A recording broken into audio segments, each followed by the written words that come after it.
بسم اللہ الرحمن الرحیم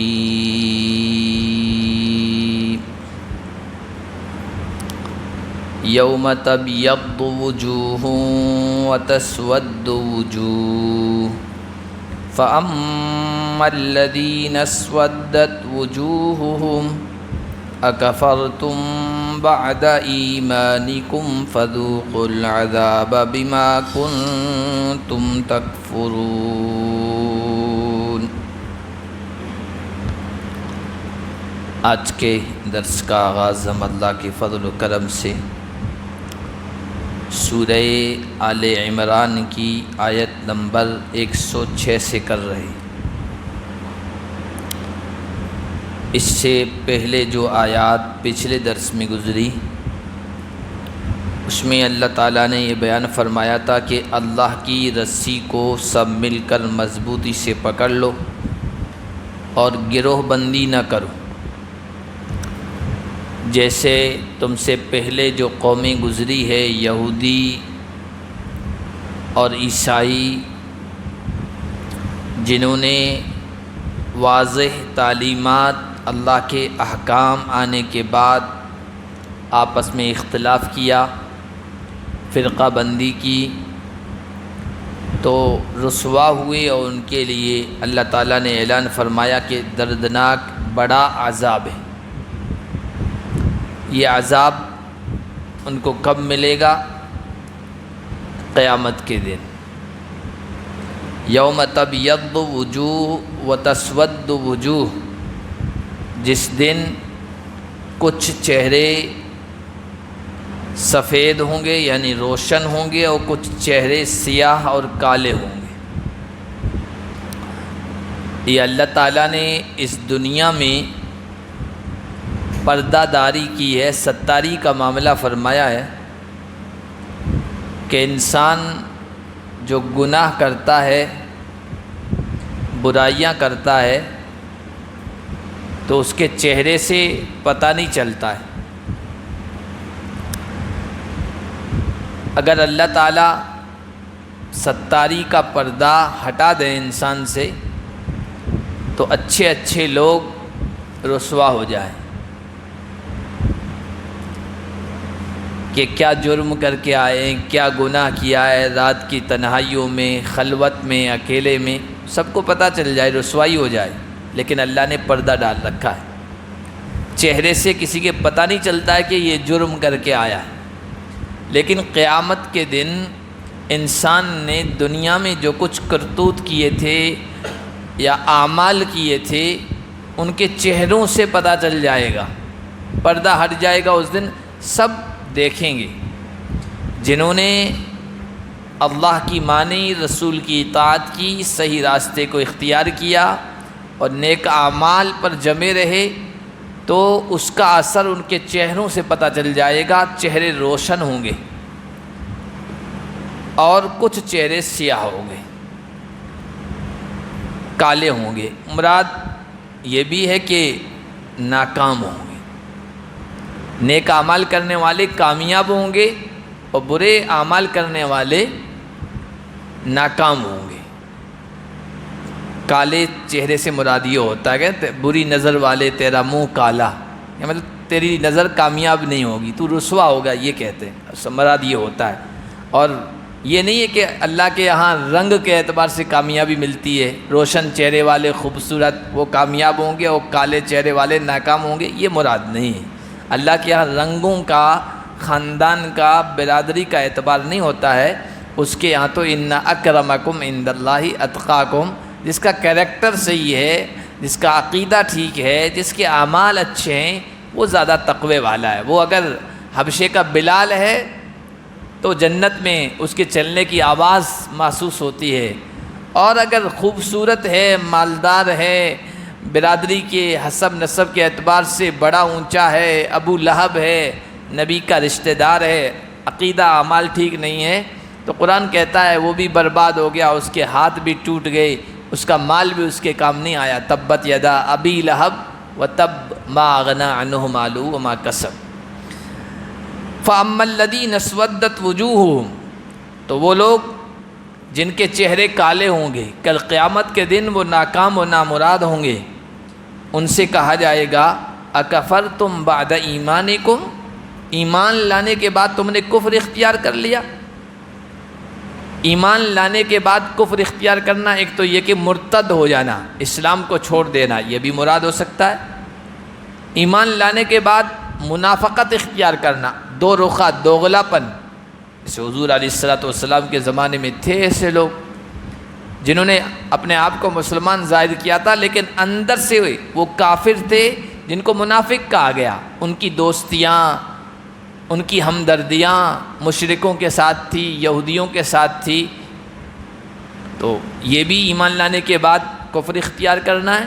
اور ایک ہے کفر عملی طور پر، یعنی عمل کافروں والا انسان کرے، جیسے حضور علیہ السلام نے حجۃ الوداع میں جو تقریر کی تھی صحابہ کے سامنے، اس میں بہت ساری ہدایات دی تھی۔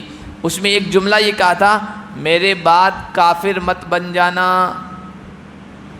صحابہ سے کوئی توقع تھی کہ وہ کافر بن جاتے؟ نہیں۔ لا ترجعوا بعدی کفارا، میرے بعد کافر مت بن جانا۔ تو کیا کافر بن جاتے؟ نہیں۔ کافر سے، کفر سے کیا مراد تھا؟ کیونکہ حضور علیہ السلام نے تو یہ کہا کہ جزیرۃ العرب سے اب شیطان مایوس ہو چکا ہے کہ وہاں کفر اور شرک کیا جائے، اب نہیں ہوگا وہاں۔ لیکن شیطان کو ابھی یہ امید ہے، ولیکن بالتحریش بینکم، تمہیں آپس میں لڑائے گا اور کفر والا عمل کرائے گا۔ یضرب بعضکم رقاب بعض، کہ تم ایک دوسرے کا قتل کرنے لگ جاؤ گے، ایک دوسرے کی گردنیں اڑانے لگ جاؤ گے۔ تو کفر والے اعمال ہیں تو مسلمان، عقیدہ بھی ٹھیک ہے، نام کے بھی مسلمان ہیں، لیکن عمل ہمارا کافروں والا ہے۔ تو یہ بھی مراد ہے کہ ایمان لانے کے بعد تم نے کفر والا اعمال کیا، کہا جائے گا ذوقوا العذاب بما کنتم تکفرون، فذوقوا العذاب، لہذا آج اپنے کفر اور انکار کی وجہ سے عذاب کا مزہ چکھو۔ وَأَمَّا الَّذِينَ ابْيَضَّتْ وُجُوهُهُمْ، اور وہ لوگ جن کے چہرے سفید ہوں گے، روشن اور چمکدار ہوں گے، ففی رحمت اللہ، وہ اللہ کی رحمت میں ہوں گے، اور اللہ کی رحمت کا سب سے بہترین ٹھکانہ جنت ہے، تو وہ جنت میں ہوں گے، ہم فیہا خالدون، اور ہمیشہ ہمیشہ رہیں گے۔ جنت کی خصوصیت ہی یہی کہ وہاں جو چیز ملنے والی ہے وہ ہمیشہ ہمیشہ کی ملنے والی ہے۔ دنیا کی خصوصیت ہے کہ یہاں کی جو چیز ہے وہ فانی، یہاں کی تندرستی بھی فانی، بیماری کا کھٹکا لگا ہوا ہے، یہاں کی جوانی کی فانی، بڑھاپے کا کھٹکا لگا ہوا ہے، یہاں کی مالداری بھی فانی، پتہ نہیں کل کیا ہو جائے۔ دنیا میں، سماج میں، معاشرے میں دیکھتے ہیں نا، نمبر 1 پارٹی، یہ حالات ایسے بنتے ہیں، مانگنے کا محتاج ہو جاتا ہے، دوسروں کے سامنے ہاتھ پھیلانے پر مجبور ہو جاتا ہے۔ یہاں کی عزت بھی فانی، پتہ نہیں کب پگڑی اچھل جائے اور ذلت کے گڑھے میں انسان چلا جائے۔ یہاں کی کامیابی بھی ناکامی، پتہ نہیں کب ناکامی کا منہ دیکھنا پڑے۔ یہاں کی حکومت بھی فانی، پتہ نہیں کب کیسے حالات اور کیسی سچویشن پیدا ہو جائے، استعفیٰ دینا پڑے یا زبردستی ہٹا دیا جائے۔ ہر چیز یہاں کی فانی، لیکن جنت میں جانے کے بعد کہا جائے گا یہ ہمیشہ ہمیشہ رہنا ہے، اس میں اب کسی چیز کا کھٹکا نہیں۔ ان لکم ان تصحوا فلا تموتوا ابدا فلا تمرضوا ابدا وان لکم ان تحیوا فلا تموتوا ابدا، صحت ایسی کہ بیماری کا کھٹکا نہیں۔ ان لکم ان تشبوا فلا تحرموا ابدا، جوانی ایسی کہ بڑھاپے کا اندیشہ نہیں، اور زندگی ایسی کہ موت کا کوئی کھٹکا نہیں ہوگا، تو ہمیشہ ہمیشہ اس میں رہیں گے۔ تلک آیات اللہ نتلوها علیک بالحق، اللہ فرما رہے ہیں یہ جو ہم ہدایات دے رہے ہیں، یہ جو باتیں بتا رہے ہیں، یہ آیات سے مراد اللہ کے احکام بھی ہوتے ہیں، اللہ کی ہدایات، اللہ کی رہنمائیاں، اللہ کی بتائی ہوئی تعلیمات، اس کو ہم آپ کو صحیح پڑھ کے سنا رہے ہیں، آپ کو بتا رہے ہیں۔ یہ کوئی پنڈت جی کی پوتھی کی باتیں نہیں ہیں، کسی پادری کی باتیں نہیں ہیں، کسی عام انسان کی باتیں نہیں ہیں، یہ ہے آیات اللہ، اللہ کی باتیں ہیں، اللہ کی ہدایات ہیں، ان پر عمل کرو۔ وَمَا اللَّهُ يُرِيدُ ظُلْمًا لِلْعَالَمِينَ، جیسا عمل کرو گے کل قیامت کے دن ویسا انجام پاؤ گے۔ اللہ جہاں والوں پر، دنیا والوں پر ظلم کا ارادہ نہیں کرتا ہے، اس جیسا عمل کرو گے ویسا انجام پاؤ گے۔ اگر نیک اعمال کر کے اس کے دربار میں پہنچے تو جنت ملے گی، برے اعمال کر کے پہنچو گے تو سزا ملے گی، یا تو یہ کہ ہمیشہ کی سزا، کفر و شرک لے کے گئے، یا کفر و شرک تو نہیں لے کے گئے، ایمان لے کے گئے لیکن ساتھ میں گناہ لے کے گئے، تب بھی جیل میں سزا کاٹ کے واپس آنا پڑے گا، سزا تو بھگتنی پڑے گی۔ اور ظلم اللہ نہیں کرتا کسی کے ساتھ۔ ایسا نہیں ہے کہ کسی بے عمل کو اللہ تعالیٰ اچھا بدلہ دے دے، ایسا نہیں ہوگا۔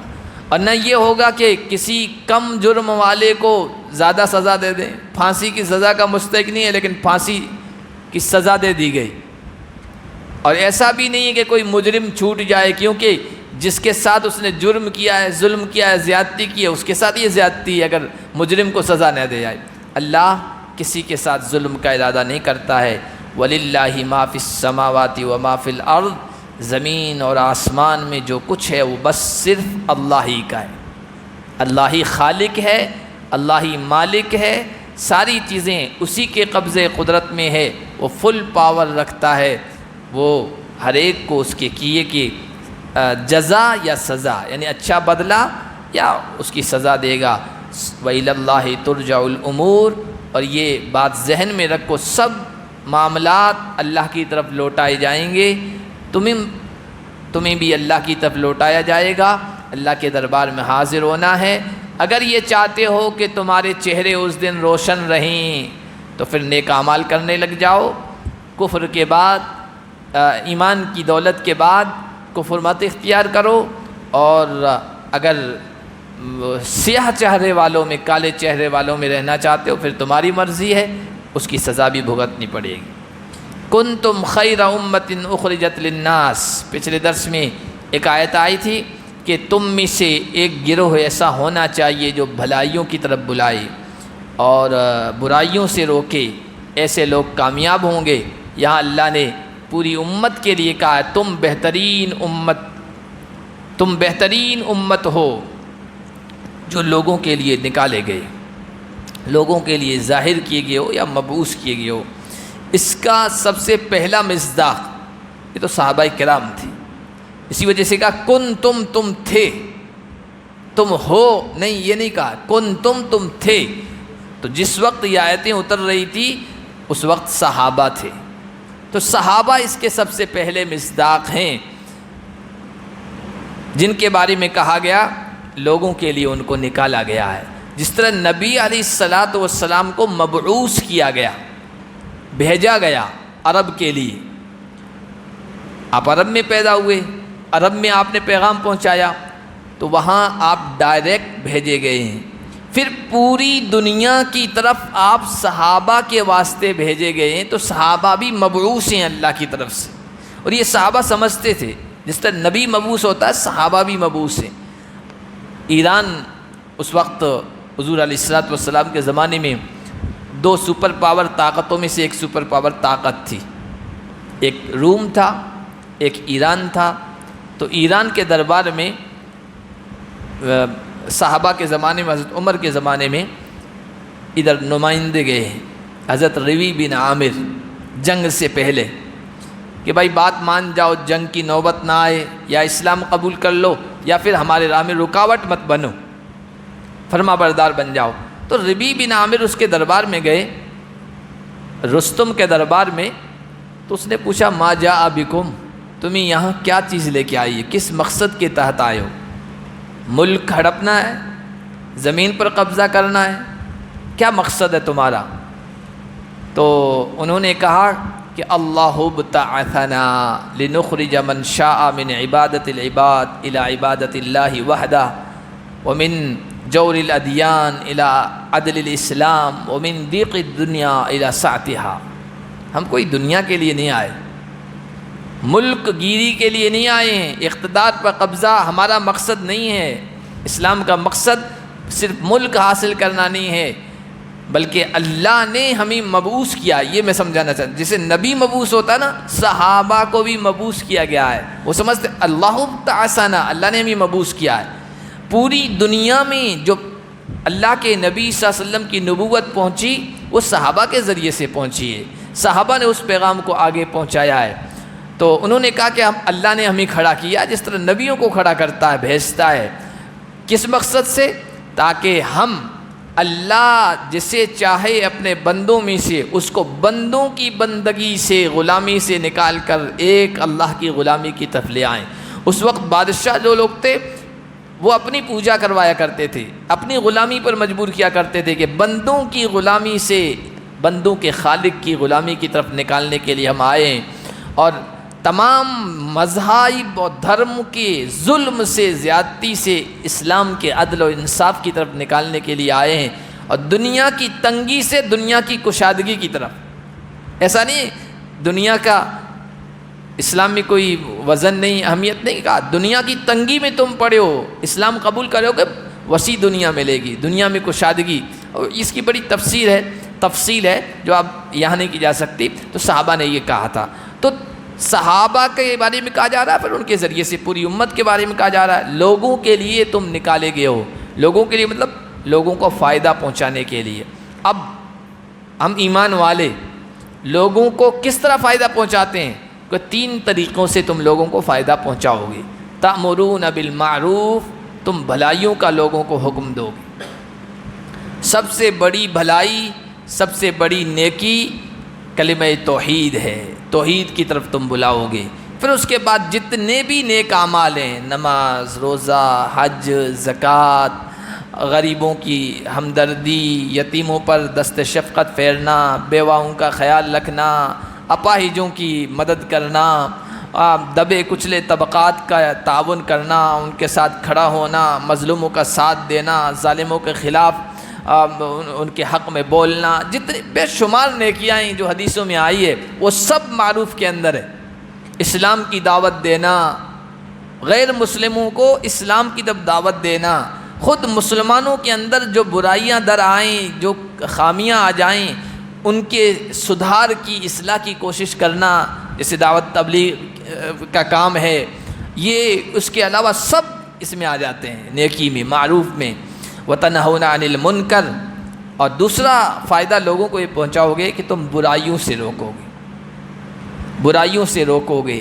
اور سب سے بڑی برائی شرک ہے، کفر ہے، بدعات ہیں، رسم و رواج ہیں، اور جتنے بھی گناہ ہیں یہ سب منکرات میں آ جائیں گے۔ تم لوگوں کو اس سے روکتے رہو گے، ٹوکتے رہو گے۔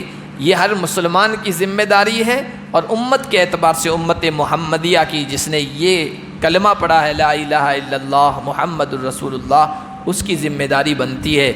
اگر یہ ذہن بن جائے، جیسا کہ بہت سارے لوگوں کا سورہ مائدہ کی ایک آیت کی وجہ سے بن گیا تھا، علیکم انفسکم لا یضرکم من ضل اذا اہتدیتم، تم اپنی فکر کرو، دوسرے گمراہ ہو رہے ہیں، تم پر ان کی ذمہ داری نہیں ہے۔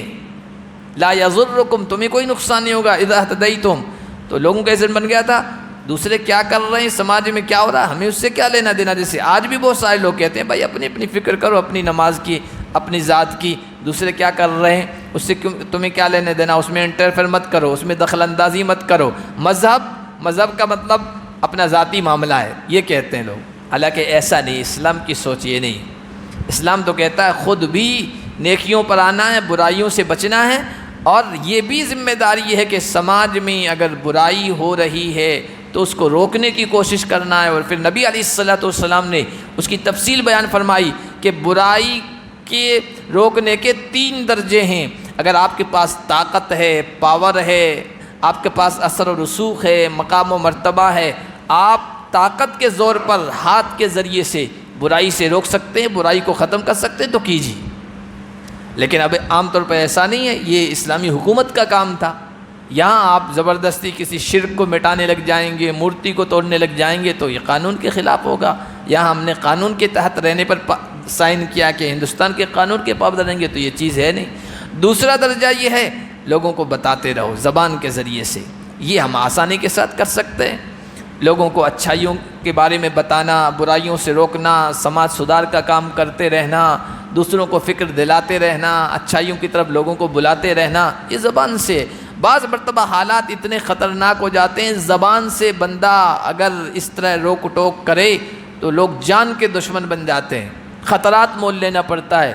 تو پھر تیسرا درجہ ہے کم از کم یہ ہے کہ دل سے برائیوں کو انسان برا سمجھے، تڑپے کہ یہ غلط ہو رہا ہے، اگرچہ میں کہہ نہیں سکتا ہوں کیونکہ حالات بہت خراب ہیں، لیکن ہے چیز بری۔ کیونکہ بہت سی مرتبہ ایسا ہوتا ہے کہ بری چیز کی برائی انسان کے ذہن و دماغ سے نکل جاتی ہے، بری چیز کو برا سمجھتے ہی نہیں لوگ۔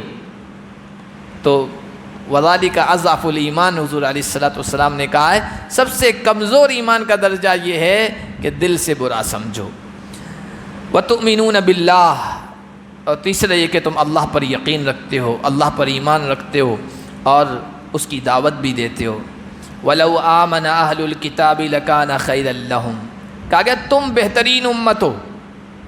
تو اللہ فرما رہے ہیں تم سے پہلے بھی کوئی بہترین امت تھی، اپنے زمانے میں بہترین تھی، یہود اور عیسائی۔ اللہ نے اس قرآن میں ان کے بارے میں کہا کہ ہم نے پورے جہاں والوں پر، پوری دنیا والوں پر ان کو فضیلت برتری عطا کی تھی، سب سے اچھے لوگ تھے اس وقت، اللہ کی مہربانیاں تھی اس قوم پر، نبی آئے، حکمراں آئے، بادشاہتیں ان کو ملی، من و سلوہ جیسی نعمتیں ملی، دریاؤں میں ان کے لیے راستے بنے، پتھروں پر لاٹھی ماری گئی، ان کے لیے پانی کے چشمے نکلے، کیا کیا اللہ کی نعمتیں۔ اللہ کی پسندیدہ قومی تھی، لیکن وہی کام چھوڑ دیا، امر بالمعروف و نہی منکر کا، برائیوں کی طرف پڑ گئی، اور جب اچھائی محمد الرسول اللہ کے ذریعے سے اس دنیا میں آئی اس کا بھی انکار کر دیا، تو پھر وہی افضل ترین قوم، مبغوض ترین، اللہ کی نگاہ میں ناپسندیدہ ترین قوم بن گئی۔ لیکن اللہ نے کہا کہ دروازہ ابھی کھلا ہے ان کے لیے بھی، اگر وہی اہل کتاب، پچھلے درس میں ہم نے بتایا ہر وہ قوم جو یہ یقین رکھتی ہے کہ ہمارا آسمانی کتاب پر ایمان ہے اس کو اہل کتاب کہتے ہیں، لیکن دنیا کی پرانی ساری قوموں نے آسمانی کتابوں سے اپنا رشتہ ختم کر دیا، اس لیے اب صرف دو قوموں کو اہل کتاب کہتے ہیں، یہودیوں کو، عیسائیوں کو۔ وہ آج بھی اس بات کے دعوے دار ہیں کہ ہم تورات اور انجیل کو مانتے ہیں، آسمانی کتابوں کو، اس وجہ سے اب یہودیوں اور عیسائیوں کے لیے اہل کتاب کا لفظ خاص ہو گیا ہے، ورنہ اہل کتاب تو ہم بھی ہیں، کیونکہ ہم بھی آسمانی، نہ صرف اس آسمانی کتاب کو بلکہ ساری آسمانی کتابوں پر ایمان رکھتے ہیں اور مانتے ہیں۔ اگر اہل کتاب ایمان لے آئیں تو ان کے لیے پھر بہتری ہو جائے گی، اب بہتری یہ ہے کہ ایمان لے آئیں تو وہ بھی اچھے شمار کیے جائیں گے۔ منہم المؤمنون واکثرهم الفاسقون، ان اہل کتاب میں سے کچھ تو ہیں ایمان لانے والے، لیکن وہی انگلیوں پر گنے جانے والے۔ حضور علیہ الصلوۃ والسلام کے زمانے میں حضرت عبداللہ ابن السلام اور چند یہودی اہل کتاب تھے جو مسلمان ہوئے، جنہوں نے حق بات کو تسلیم کیا، حضور کی جو پیشین گویا ان کی کتاب میں تھی اس پر ایمان لے آؤ، کہا یہ آخری نبی ہیں، ہم ان پر ایمان لے آتے ہیں۔ لیکن اکثر لوگ فاسق ہیں۔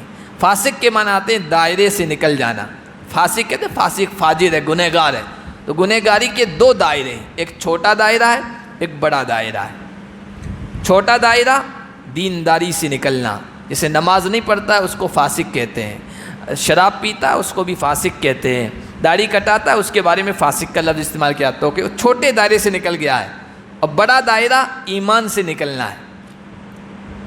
کسی شریعت کے حکم کا انکار کر دیا تو وہ بڑے دائرے سے نکل گیا، یعنی ایمان سے نکل گیا، اور چھوٹے دائرے سے نکلنا، ایمان سے نکلنا اس کو نہیں کہتے، وہ ایمان پر رہتا ہے اگرچہ ایک گناہ کا کام کر رہا ہو۔ لیکن ان میں سے اکثر لوگ فاسق ہیں۔ لن یضروکم الا اذی، چونکہ حضور علیہ الصلوۃ والسلام جب ہجرت کر کے مدینہ تشریف لے آئے تو وہاں پر یہودیوں کی بڑی آبادی تھی، 3 بڑے قبیلے تھے، بنو نذیر، بنو قینقاع، بنو قریظہ جو مدینے کے پاس تھے، اور خیبر وہ تھوڑی دور پر تھے، لیکن وہاں بھی یہودی بڑی تعداد میں آباد تھے اور بڑے مالدار تھے، صاحب ثروت تھے، ان کے بڑے اچھے کاروبار تھے، گھنے باغات تھے، روپیہ پیسہ تھا ان کے پاس، اور سیاسی اعتبار سے، پولیٹیکل اعتبار سے، معاشی اعتبار سے، مال کے اعتبار سے، اور تجارت کے اعتبار سے، اکنامی کے اعتبار سے، تجارت کے اعتبار سے ان کا ہولڈ تھا مدینے میں جب تک حضور علیہ الصلوۃ والسلام تشریف نہیں لائے تھے، اور سیاست میں ماہر تھے، جوڑ توڑ میں، سازشیں کرنے میں، چالاکیاں، عیاریاں، مکاریاں کرنے میں۔